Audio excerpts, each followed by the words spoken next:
भक्तमाल गाथा, ये भक्तमाल गाथा, ये भक्तमाल गाथा। भक्त जनों ने कैसे कैसे अपने प्रभु को पाया, भक्त जनों से कैसे कैसे प्रभु ने खेल रचाया। भक्त और भगवान के प्रेम का दर्शाती नाता, ये है भक्तमाल गाथा, भक्तमाल गाथा, ये भक्तमाल गाथा, ये भक्तमाल गाथा।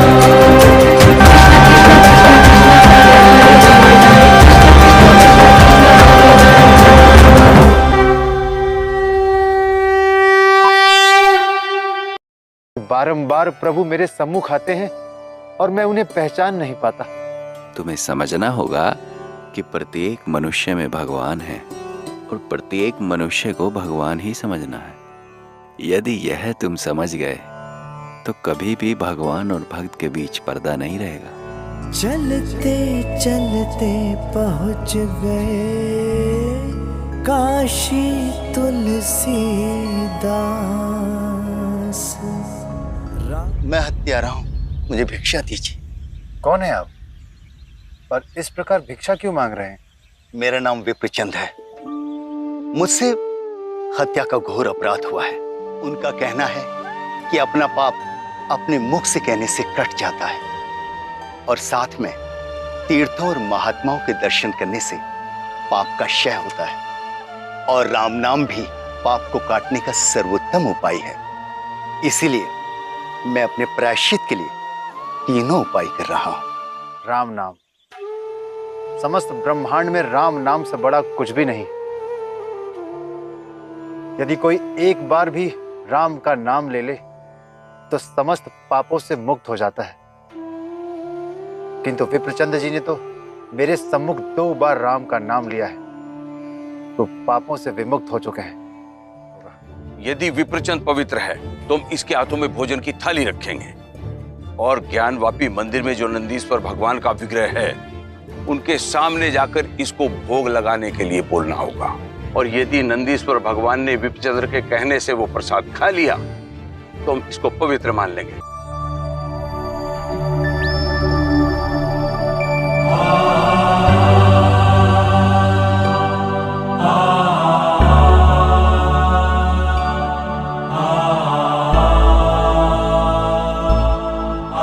हे मेरे स्वामी प्रभु श्री राम, मैं जानता हूं इस संसार में आपके नाम के महत्व की प्रामाणिकता सिद्ध करने की कोई आवश्यकता नहीं, किंतु आज आपका नाम उच्चारण करने वाले एक भक्त के भविष्य को प्रभु सेवा और सत्कर्म के मार्ग पर ले जाने हेतु यह अत्यंत आवश्यक है।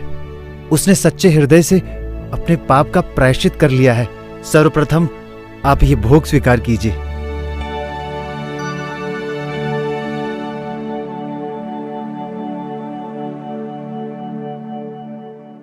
महात्मा, मुझे बहुत भय लग रहा है और कष्ट भी हो रहा है। किस बात का भय और कैसा कष्ट? मुझे इस बात का भय लग रहा है कि आज पता नहीं क्या होगा और कष्ट आपके लिए हो रहा है। मेरे लिए? मेरा मन इस बात पे व्यथित है कि मेरे कारण ही आपकी प्रतिष्ठा दांव पे लगी हो। आपको चिंता करने की कोई आवश्यकता नहीं। यहां आप नहीं वरन मेरे राम जी का नाम मध्य में है। उनके नाम से तो जीवन का कण कण भी समाप्त हो जाए तो कोई चिंता नहीं। आप पूरी निष्ठा के साथ प्रभु श्री राम पर विश्वास कीजिए। उनके नाम से इस संसार तो क्या पूरे ब्रह्मांड में सबकी नैया पार हो जाती है। महात्मा, आपने तो एक क्षण में मेरी संपूर्ण चिंता समाप्त कर दी। अब आप ये भोग की थाली लेकर आगे चलिए। जो आज्ञा महात्मा।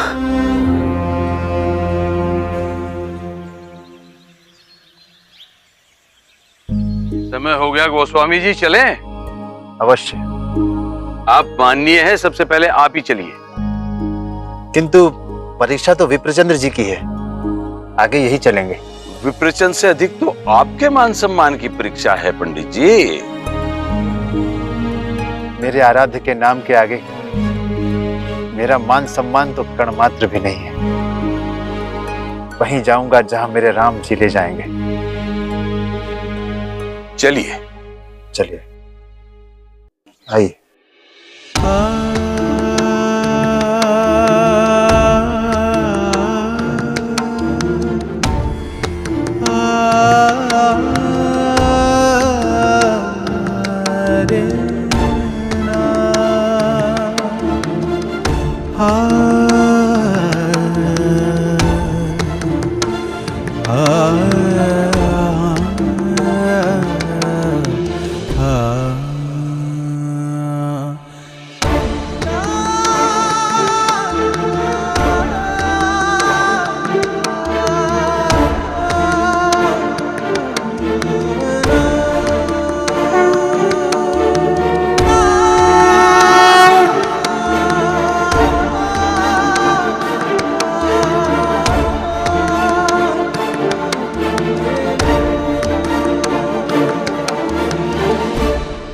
विप्रचंद्र जी,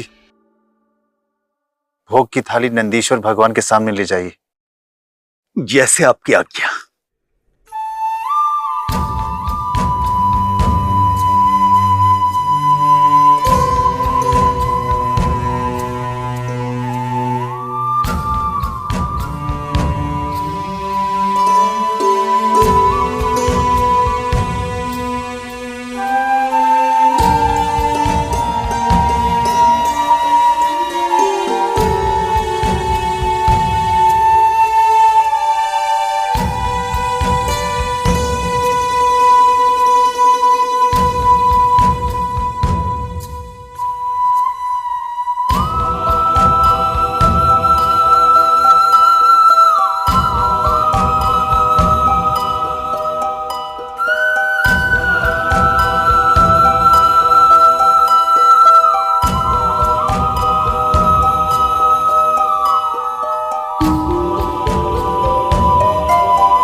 अपनी श्रेष्ठता सिद्ध करने के लिए आज हमें हमारे भाग्य ने ही अवसर दिया है। सत्य कहा पंडित जी आपने।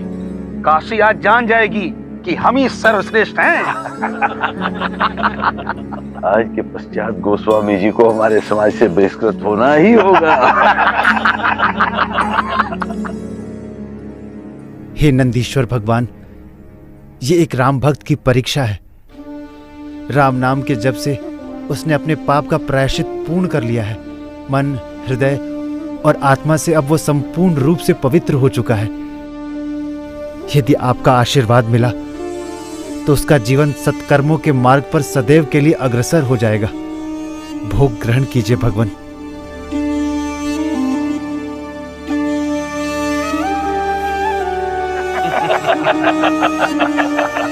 क्या हुआ गोस्वामी जी, क्या हम सबको कुछ दिन यही प्रतीक्षा करनी होगी?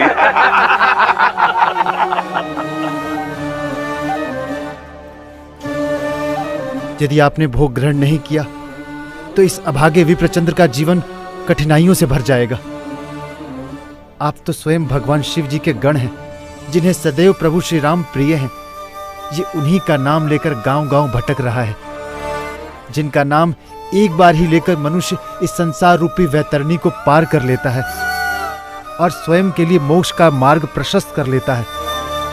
तो विप्रचंद्र के साथ यह अन्याय क्यों? आज आपको आना ही होगा भगवान। भोग ग्रहण कीजिए। लगता है आज कुछ भी ग्रहण करने का मन नंदीश्वर भगवान का नहीं है।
स्वामी तुलसीदास की, बोलो नंदीश्वर भगवान की, बोलो नंदीश्वर भगवान की, बोलो मर्यादा पुरुषोत्तम श्री राम भगवान की,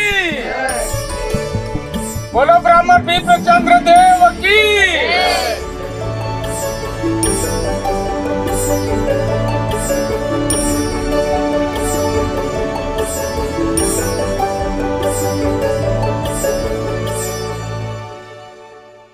प्रभु। नहीं विप्रचंद्र जी, आप नंदीश्वर भगवान के आगे शीश झुकाइए, यही सबकी नैया पार लगाते हैं। प्रभु श्री राम को प्रणाम कीजिए, उनके नाम के कारण ही आप पाप के चक्र से मुक्त होकर पुण्य कर्म की ओर परिवर्तित हो गए हैं। आप सत्य कह रहे हैं महात्मा, किंतु मेरे लिए तो आप ही ईश्वर का दूत हैं। मेरे जीवन में आपके प्रति अपार श्रद्धा रही।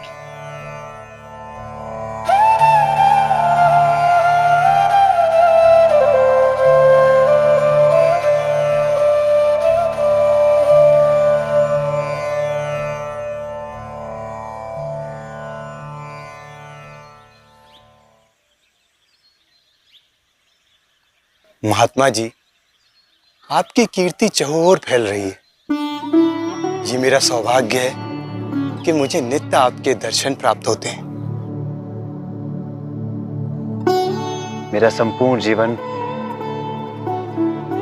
प्रभु श्री राम को समर्पित है। एक संत को किसी सुख या वैभव की आवश्यकता नहीं होती, बस यही निवेदन है कि अंतिम श्वास तक अपने प्रभु श्री राम की भक्ति करता रहूं।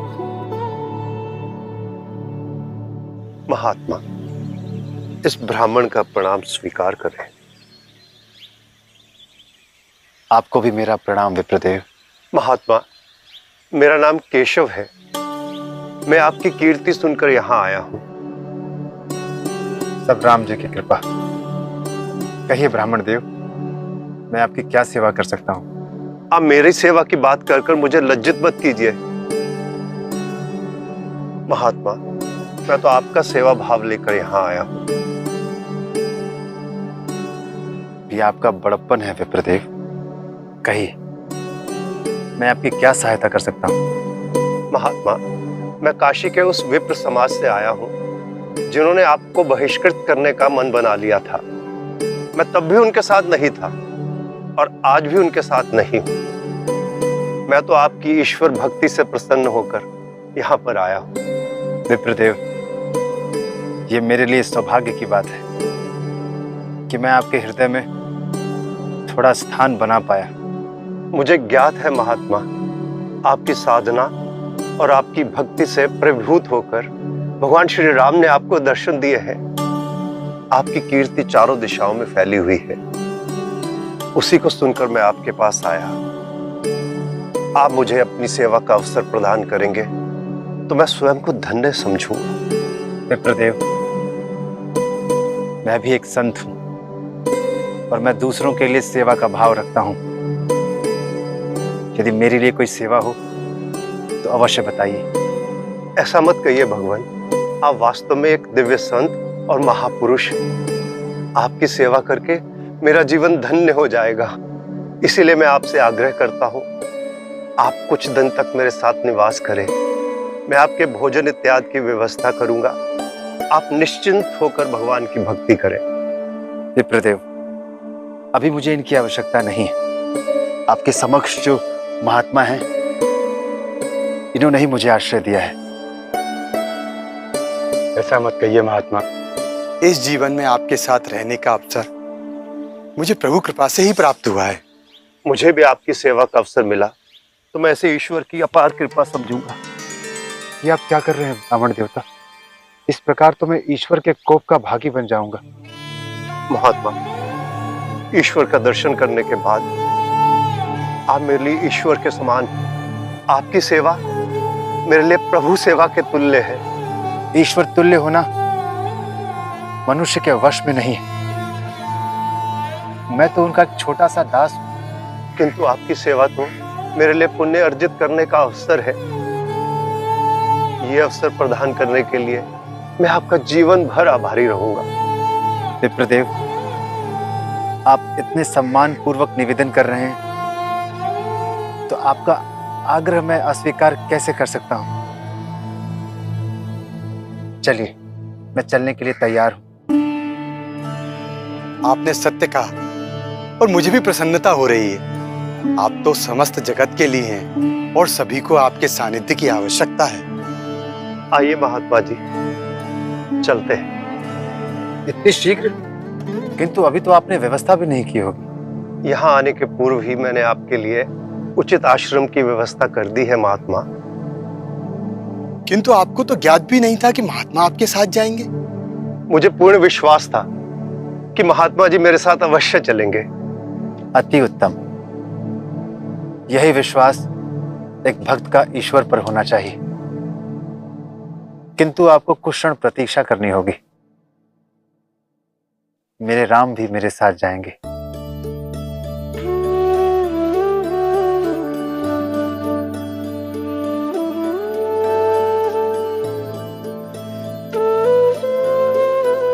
अब तो आपको भी राम कथा सुनने का सौभाग्य प्राप्त होगा। उचित कहा आपने। उनके आने से मेरा जीवन धन्य हो जाएगा।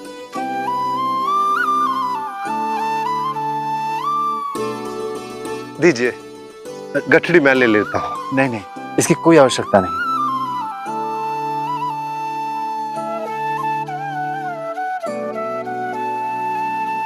महात्मा, अब मुझे अनुमति दीजिए।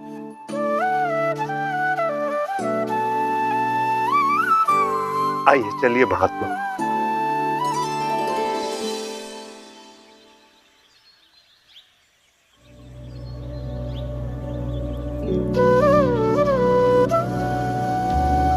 महात्मा, यही है आपका आश्रम। आज से सदैव के लिए आप यही निवास करेंगे। विप्रदेव, सदैव का तो पता नहीं। ईश्वर जहां रखेंगे मैं वहीं रह लूंगा। किंतु आपने बहुत ही उत्तम व्यवस्था की है। इसके लिए मैं सदैव आपका आभारी रहूंगा। आभारी तो मैं आपका हूं, जो आप मेरे कहने पर यहां आ गए। प्रभु राम की कथा है ये जो तुम्हें सुनानी है।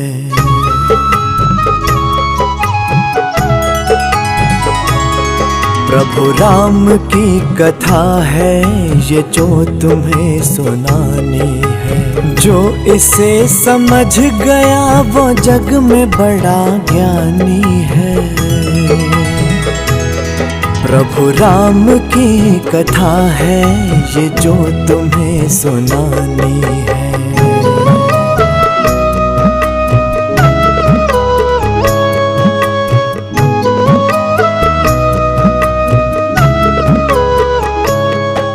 प्रभु राम की कथा है ये जो तुम्हें सुनानी है।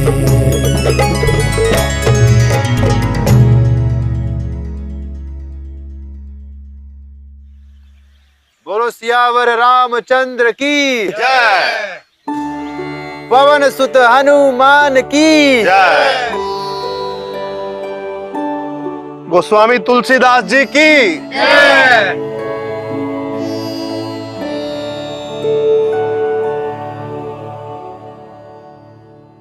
मेरे मन में एक विचार आ रहा है विप्रदेव। कैसा विचार महात्मा?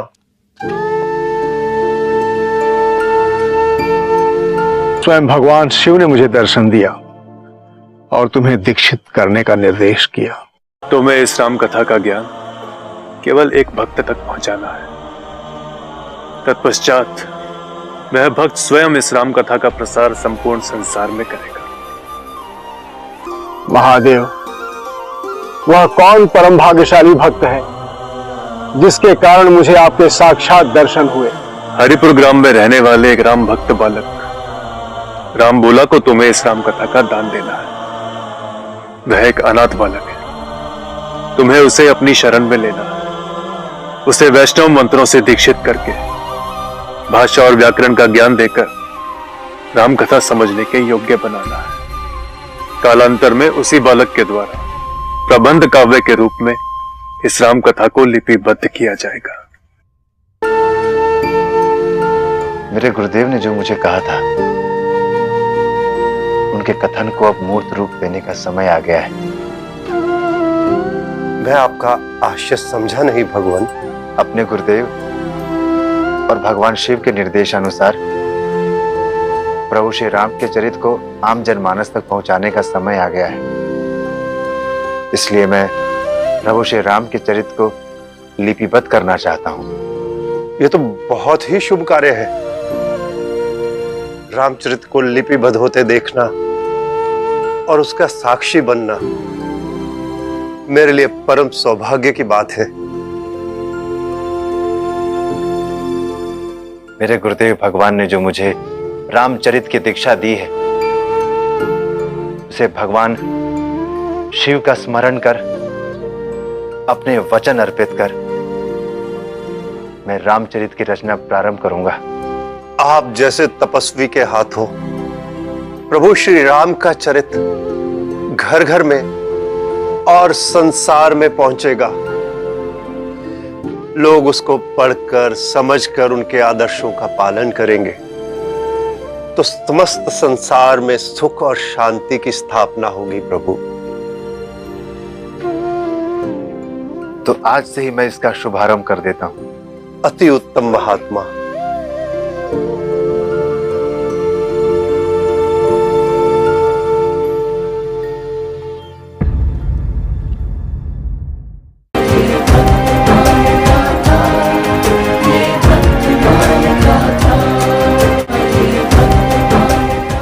परम कृपालवे श्री सद्गुरु भगवते नमो नमः। जय श्री राधे, जय श्री कृष्ण। अभी आप समस्त भक्तों ने देखा किस प्रकार विप्रचंद प्रभु के नाम का आश्रय लेकर के निष्पाप हो गए, हत्या का दोष भी मिट गया। और इसके पीछे कृपा थी एक संत की, गोस्वामी तुलसीदास जी की। उनका विश्वास, उनकी श्रद्धा, नाम में उनकी निष्ठा। विप्रचंद की इतनी ऊंची निष्ठा नहीं थी, लेकिन फिर भी विप्रचंद में एक बहुत अच्छी बात थी। क्या? उन्होंने अपने पाप को अपने मुख से बोला, राम राम मैं हत्यारा हूं, मुझको भिक्षा दीजिए। लिखा भी है, कहने ते छीजे कछु पापा। अपने पाप को कहने से पाप कम हो जाता है, और इधर नाम जाप करने से पाप कटता है, और इधर तीर्थ यात्रा करने से पाप कटता है। तो वो इतने अच्छे थे कि उन्होंने स्वयं पाप का प्रायश्चित किया। लेकिन वो नाम की महिमा इतनी नहीं जानते थे, लेकिन सरल चित्त थे। उन्होंने अपने पाप को बताया, और जो भी विद्वानों ने, विप्रजनों ने प्रायश्चित बताया, वो प्रायश्चित उन्होंने स्वीकार कर लिया। तो उनका इतना ऊंचा भाव था, इसलिए एक सिद्ध संत गोस्वामी तुलसीदास जी उनके जीवन में आए, क्योंकि उनके ऊपर कृपा हो चुकी थी। कृपा से ही संत मिलन होता है। और उनका पाप कैसे कटा? नाम निष्ठा। गोस्वामी तुलसीदास जी ने नाम निष्ठा के प्रभाव से उनको निष्पाप बना दिया, अपनी निष्ठा उनमें डाल दी। तो गोस्वामी तुलसीदास जी कहते हैं, तुलसी जिनके बदन ते धोखे हो निकसत नाम, तिनके पग की पग तरी मेरे तन को जाम। गोस्वामी जी कहते हैं कि जिसके मुख से धोखे से भी नाम निकल जाए, मैं उसके पांव की ज्योति बनने के लिए अपना चमड़ा उधेड़ के दे सकता हूँ। इतना महत्व है उनके चित्त में गोसाई जी के नाम जप के प्रति और नाम जापकों के प्रति। ये आपने देखा, और किस प्रकार से नाम की लज्जा रखी, उनके विश्वास को प्रकट दिखाया समाज को नंदीश्वर भगवान ने, और भोग लगा लिया, और ये सिद्ध किया कि अब विप्रचंद नाम के बल से पापी नहीं रहे, अपराधी नहीं रहे, हत्या का दोष समाप्त हो गया, क्योंकि उनके मुख में प्रभु का नाम। इसलिए मैं लड्डू खा रहा हूं, ये निष्पाप है। ये नंदीश्वर ने सिद्ध किया। तो आज मैं सबसे भिक्षा मांगता हूं। सनातन धर्म से आप जुड़े हैं तो आप नाम से जुड़िए। इस प्रसंग से आप लाभ उठाइए। मैं आपसे भिक्षा मांगता हूं आज। जितनों ने भी देखा, यदि वो नाम से जुड़े हैं, बहुत अच्छी बात। यदि नाम से नहीं जुड़े तो आज ही नाम जप से जुड़ जाए। अधिक नहीं तो कम सही, लेकिन नियम पूर्वक नाम करें। फिर मैं कह रहा हूं, अधिक नहीं जपते, थोड़ा जपो। 5 मिनट का नियम ले लो। नियम पूर्वक प्रतिदिन 5 मिनट प्रभु के नाम का जाप करें, जुड़ जाएं। यदि इतनी ऊंची भावना नहीं है कि हम अहरनिश नाम जाप करें, दिन रात नाम जाप करें, इतनी ऊंची निष्ठा नहीं, कम से कम जुड़ तो जाओ, थोड़ा भजन करो। 5 मिनट का नियम ले लो आज। कौन सा नाम जाप करेंगे? यदि आपने गुरु बना रखा है, किसी संप्रदाय से है, संप्रदाय के अनुसार आप नाम जप करें। यदि आप अभी स्वतंत्र हैं, किसी संप्रदाय में नहीं, तब तक आप, यदि राम के उपासक हैं तो सीताराम सीताराम, यदि राधा कृष्ण के उपासक है तो राधा कृष्ण राधा कृष्ण, भगवान नारायण के उपासक हैं श्रीमन नारायण नारायण जाप करते रहे। और जो भी नाम आपको प्रिय हो, श्री कृष्ण गोविंद हरे मुरारे, हे नाथ नारायण वासुदेवा, श्री राम जय जय राम। यदि आप दुर्गा के उपासक हैं, जय माँ दुर्गा शिवा भवानी, जय माँ दुर्गा शिवा भवानी। यदि आप शिव उपासक हैं तो शिव शिव शिव नाम जप करें, शिव शंकर, जो भी आपको प्रिय लगे। जुड़ जाएं आज, इस प्रसंग पर विश्वास कीजिए, नाम से जुड़ जाएं। अधिक नहीं, थोड़ा करें, कम से कम 5 मिनट सही, नियम पूर्वक करें, प्रतिदिन करें। ये आपका नियम टूटे ना। ये मैं आपसे आज भिक्षा मांग रहा हूं, झोली फैला करके। जुड़िए सनातन से, जुड़िए प्रभु के नाम से। और अगला प्रसंग आपने देखा, गोस्वामी तुलसीदास जी को प्रेरणा हो गई, अब रामचरितमानस लिखने का समय आ गया। ये कैसे प्रेरणा हुई? आप जानते नहीं संतों का आंतरिक जीवन कैसा होता है। संतों के मन को भगवान गाइड करते रहते हैं। संत जो भी कहते हैं, जो भी वो करते हैं, उसके पीछे भगवान की गाइडेंस होती है। भगवान उनको मानस पत्र लिखते हैं, भगवान उनको प्रेरणा करते हैं। लिखा ना रामायण में, उर प्रेरक रघुवंश विभूषण, भगवान मानस पत्र लिखते हैं, वो तुरंत क्लिक हो जाता है उनके दिमाग में। इसी प्रकार गीता में भी भगवान ने कहा, सर्वस्य च अहम हृदय सन्निविष्टो मत्तः स्मृति ज्ञान मपोहनम च वेदैश्च सर्वे रहमेव वेद्यो वेदांत कृद्वेद विदेव चाहम। मैं ही अंतर्यामी रूप से सबके हृदय में रहता हूँ और उनको प्रेरणा करता रहता हूँ, लेकिन सब उस प्रेरणा को समझ नहीं पाते। जिनका चित्त भजन के द्वारा, चिंतन के द्वारा, जप के द्वारा पवित्र हो चुका है, वही अंतरात्मा की आवाज को, जिसको हम लोग अंतरात्मा की आवाज कहते हैं, वो भगवान की आवाज है। उसको संत पवित्र मन वाले सुन लेते हैं, पढ़ लेते हैं, समझ लेते हैं। इसलिए जो भी संत करते हैं, उनके भीतर भगवान की प्रेरणा होती है। इसलिए संतों की कृति, संतों के वचन भगवान के वचन है। तो अभी अभी भगवान शंकर ने क्लिक किया है, अर्थात उनके मन में प्रेरणा की। अब समय अनुकूल आ चुका है, अब लिखिए रामचरितमानस। तो गोस्वामी जी काशी में प्रहलाद घाट पर एक ब्राह्मण के घर में रहने लगे थे। अब गोस्वामी जी ब्राह्मण देवता को कहते हैं विप्रदेव। अब समय आ चुका है, अब रामचरितमानस में लिखूंगा। तो कैसे लगा गोस्वामी तुलसीदास जी को पता कि समय आ चुका? भीतर से भगवान प्रेरणा करते हैं। लेकिन भगवान की वो सूक्ष्म वाणी केवल पवित्र मन वाले गोस्वामी जैसे संत ही सुन पाते हैं। बाकी तो सब माया में उलझे हैं, उनको पता नहीं चलता कि भगवान भीतर से हमारे गुरु बन करके हमको गाइड कर रहे हैं। वो सुनते नहीं, क्योंकि उनकी वृत्तियां बहिर्मुख रहती हैं और गोस्वामी जी जैसे संतों की वृत्तियां अंतर्मुख होती हैं। इसलिए भगवान की बात को सुन लेते हैं, समझ लेते हैं और फिर अपने आचरण में, कर्म में प्रवृत्त हो जाते हैं। तो अब गोस्वामी तुलसीदास जी किस प्रकार से रामायण लिखेंगे और कैसे शंकर भगवान शिव प्रकट होकर के उनको आज्ञा करते हैं, ये प्रसंग आप कल ही सुनेंगे। अब आपको मिलेंगे 15 मिनट के बाद, ठीक 8:45 बजे प्रतिदिन की तरह चरण छाया यूट्यूब चैनल पर आपके प्रश्नों को लेकर के, धर्म अध्यात्म को लेकर के या भक्तमाला गाथा सीरियल के संबंध में जो भी आपके मन में कोई प्रश्न हो, आप चरण छाया यूट्यूब चैनल पर 8:45 बजे प्रतिदिन रात्रि लाइव अपने प्रश्न रख सकते हैं। अब मिलेंगे आपको ठीक 15 मिनट के बाद 8:45 बजे। तब तक के लिए चाहेंगे आपसे अनुमति। जय श्री राधे, जय श्री कृष्ण।